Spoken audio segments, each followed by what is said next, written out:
Assalamualaikum warahmatullahi wabarakatuh. Pada kesempatan kali ini, saya akan mempresentasikan materi tentang etika diskusi dan musyawarah. Sebelum masuk ke pembahasan, izin memperkenalkan diri. Nama saya Alfazur Rahiman dari Prodi Penjas Angkatan 24, kelas B, dengan nomor NPM 24068124007. Langsung saja kita ke dalam materi. Poin yang pertama ada pengertian diskusi. Diskusi adalah kegiatan bertukar pikiran antara dua orang atau lebih untuk membahas suatu masalah dengan tujuan mencapai solusi. Dalam diskusi, setiap peserta bebas menyampaikan pendapatnya, tetapi tetap harus menghormati pendapat orang lain. Jadi, diskusi bukan untuk menang sendiri, tapi untuk mencari jalan tengah yang terbaik.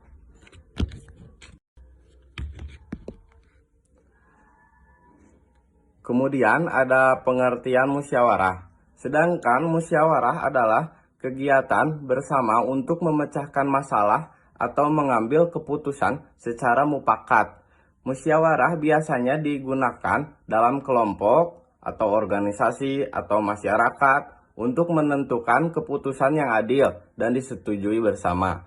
Prinsip utama dalam musyawarah adalah mufakat, bukan suara terbanyak. Kemudian ada tujuan diskusi dan musyawarah. Tujuan utama diskusi dan musyawarah antara lain ada 3 poin. Yang pertama, menyelesaikan masalah secara bersama, maupun masalah besar ataupun masalah kecil. Jika kita dilakukan bersama, insya Allah masalah itu akan selesai.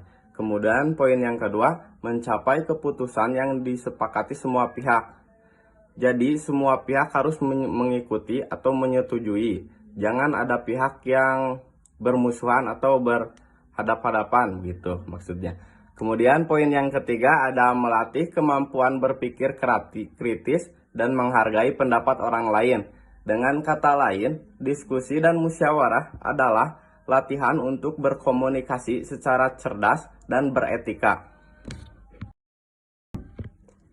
Dan selanjutnya ada etika dalam diskusi. Etika dalam diskusi sangat penting agar prosesnya berjalan lancar. Beberapa etika yang harus dijaga antara lain ada 4 poin. Poin yang pertama, menghargai pendapat yang disampaikan. Poin yang kedua, tidak memotong pembicaraan orang lain. Poin yang ketiga, menyampaikan pendapat dengan sopan, jelas, dan tidak menyinggung. Poin yang terakhir, bersikap terbuka terhadap masukan dan kritik. Dengan menerapkan etika ini, diskusi akan menjadi ajang bertukar pikiran yang sehat. Dan selanjutnya ada etika dalam musyawarah. Dalam musyawarah, kita harus mengutamakan kepentingan bersama di atas kepentingan pribadi. Selain itu, kita harus mendengarkan pendapat semua pihak dengan penuh perhatian, tidak memaksakan kehendak, dan menerima hasil keputusan dengan lapang dada. Karena tujuan musyawarah bukan untuk mencari siapa yang menang, tapi untuk mencari keputusan terbaik bagi semua. Kemudian ada peran moderator dan peserta. Dalam diskusi atau musyawarah ada 2 peran penting, yaitu 1 moderator dan yang kedua peserta. Nomor 1 dulu, moderator, yaitu orang yang memimpin jalannya diskusi agar tetap tertib dan fokus pada topik. Jadi topiknya tidak kemana-mana. Dan yang selanjutnya peserta, yaitu orang yang memberikan pendapat, tanggapan, dan solusi dengan cara yang sopan. Moderator dan peserta harus bekerja sama supaya diskusi berjalan efektif dan lancar. Kemudian ada contoh sikap baik. Contoh sikap baik dalam diskusi dan musyawarah antara lain. 1. Mengangkat tangan sebelum berbicara. 2. Menghargai pendapat orang lain. 3. Tidak menyela pembicaraan. 4. Menyampaikan pendapat dengan alasan yang logis. Sikap-sikap ini menunjukkan kedewasaan dan rasa hormat terhadap peserta lain. Dan masih ada contoh sikap yang buruk.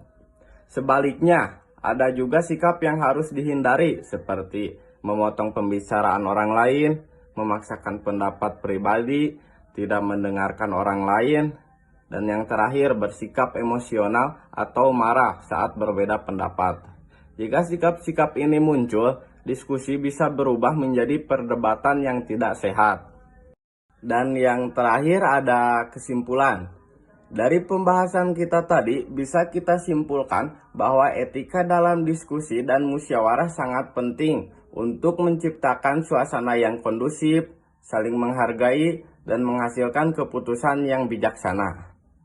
Dengan menerapkan etika yang baik, kita tidak hanya belajar berbicara, tapi juga belajar mendengarkan dan memahami orang lain.